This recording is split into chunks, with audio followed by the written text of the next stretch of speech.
Allia, has quietly trended sideways over the past week. The market cap now stands at $84.27 billion, with $980 million traded on exchanges in the past 24 hours. The Ethereum Enterprise Alliance (EEA), which aims to nurture and enable further Ethereum-based technologies, recently announced 83 new members. The Enterprise Ethereum Alliance is a non-profit corporation that connects Fortune 500 enterprises, startups, academics, and technology vendors with Ethereum subject matter experts. While the name Enterprise Ethereum Alliance is a trademark of the Ethereum Foundation, it does not create a partnership, agency, sponsorship, endorsement, or any other similar relationship between the Enterprise Ethereum Alliance and the Ethereum Foundation. Porsche has also been testing the Ethereum blockchain, in collaboration with XAIN, a Berlin-based startup.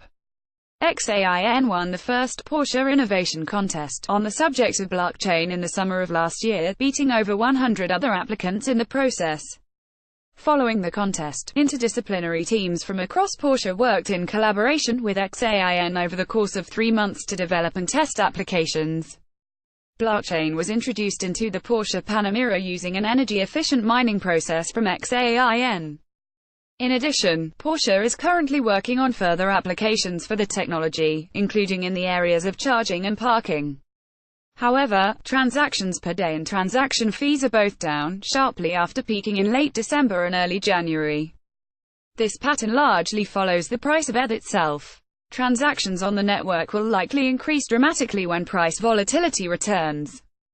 The Ethereum network hash rate and difficulty are pushing new record highs, despite the hard fork in October 2017 decreasing the block reward from 5 ETH to 3 ETH. Mining profitability is currently approximately 69% down from peaks established in both June 2017 and January 2018. Both of these time periods were marked by record price levels and peaks in transaction fees. A major driver of the network has been the initial coin offering, ECO. According to ECO Tracker Coin Schedule, almost $4 billion was raised in ICOs during 2017. Over half of that figure has already been raised in 2018. 67 ICOs have raised in excess of $2.7 billion. The communications sector has led the charge thanks to Telegram's $850 million round 1 pre-sale. These statistics exclude Venezuela's Petro Eco, which has not been able to be verified. The Petro tokens remain in a single address. In an effort to combat fraud in the nascent eco funding space, the Security and Exchange Commission has begun to crack down. As many as 80 subpoenas have been sent to companies and individuals recently, according to a former lawyer in the SEC's Enforcement Division, Nick Morgan. ICOs are also prone to hacking, with an estimated $400 million stolen since 2015 according to auditor Ernst & Young. In a rare twist of fate, a hacker recently returned 20,000 ETH stolen from the Coin-Eco in July 2017. The Israeli startup planned to raise capital by selling its own digital tokens in exchange for ETH, but just 13 minutes into the token sale an attacker hacked the project's website and changed the advertised wallet address to a fake one. The unknown perpetrator originally diverted 43,000 ETH. A second driver of network used is the success of decentralized applications (DApp), according to DApp tracking website dappradar.com. The two most used Ethereum-based apps over the past week have both been decentralized exchanges. The sector accounted for more than 72,000 ETH in transactions. A new DApp called CryptoCountries, a smart contract allowing users to buy countries and compete for ownership, made its developer $500,000 in 24 hours. Ethereum and CryptoCountries had the highest volume over the past week, and operate in the casino and game categories respectively. The DApp browser MetaMask.io was recently updated with a new UI, and has had over 1 million installs according to Joseph Lubin, the Ethereum co-founder and Consensus founder. Lubin was recently on CNBC, where he further discussed the demand of dApps and Ethereum. Exchange-traded volume is led by the Bitcoin, BTC, Tether, USDT, and US dollar, USD pairs. The majority of trading has been conducted on OKEX, Binance, Bitfinex, and GDAX. The Korean won KRW trading pair holds a premium of 1.6%. The over-the-counter OTC exchange local Ethereum averaged 200 ETH per day in transaction volume over the past week. In comparison, local Bitcoins averaged 5,753 BTC worldwide in the past week, according to CoinDance. Traditional OTC desks often require a minimum order of between $100,000 and $250,000, whereas these peer-to-peer marketplaces have no minimum order size. Technical analysis has been essentially trendless on high time frames, since posting a record high in January. The overarching trend continues to be bullish, and a return to this trend can be confirmed using Ichimoku Cloud moving averages. Further background information on the technical analysis discussed below can be found here.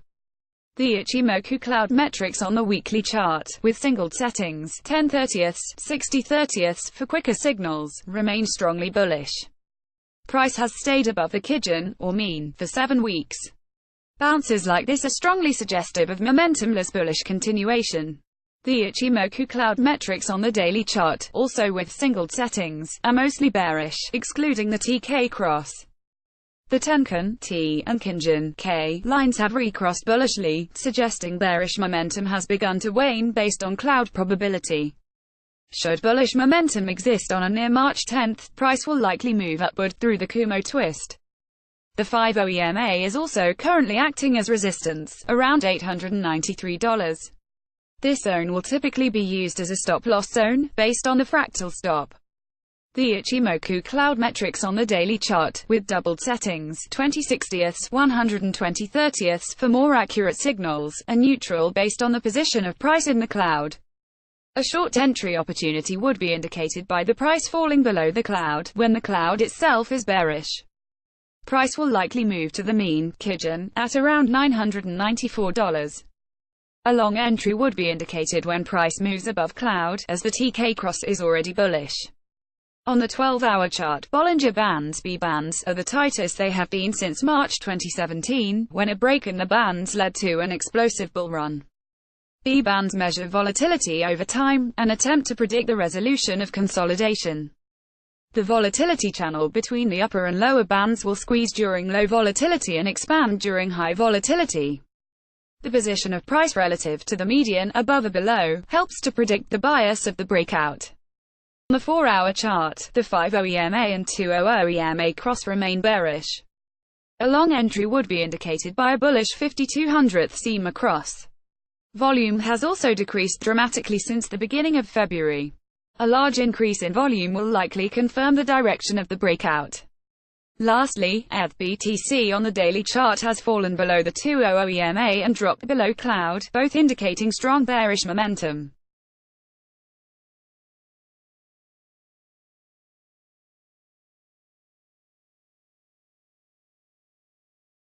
The measured move, 1.618 Fibonacci extension, and monthly pivot all point to 0.050 BTC, a strong psychological support as well. Conclusion: fundamentals continue to show an increase in network experimentation and awareness, despite the drop-off in transactions over the past month. Overall network use has recently been driven by dApps, mainly DEXs, and ICOs. Technicals are neutral, but leaning bullish with no momentum. B-bands and volume on high time frames are set to break bullishly around March 10. A long entry is warranted as soon as there is a close above the 12-hour B-bands, with an expected target and retest of the all-time high in December.